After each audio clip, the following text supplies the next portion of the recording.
default can create reports just using its default tools, and a lot of people do that, and it's satisfactory for what they need.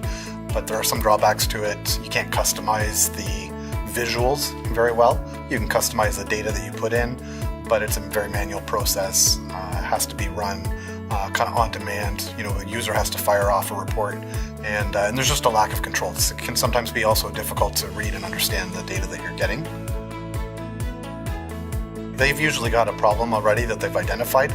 They can't track how many users are editing vaulted data.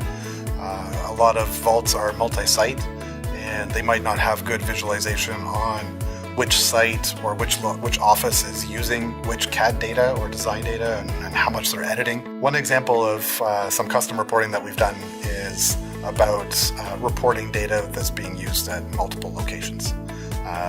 Vaulted files that are in use at different design offices within the same company, or potentially different manufacturing environments.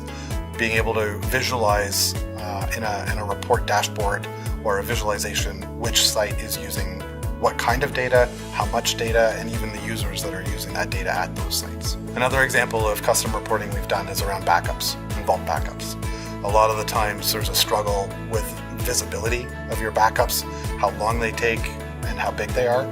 And we've been able to extract that data and also display it graphically so that IT or even drafting managers can visualize and see the status of their backups. The benefit of the backup reporting would be the ability to track the duration of backups and know when you need to switch from a full backup that might be occurring every day to an incremental backup.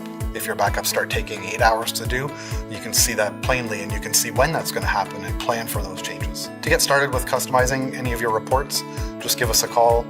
Your account rep or one of our technical folks can give you a hand.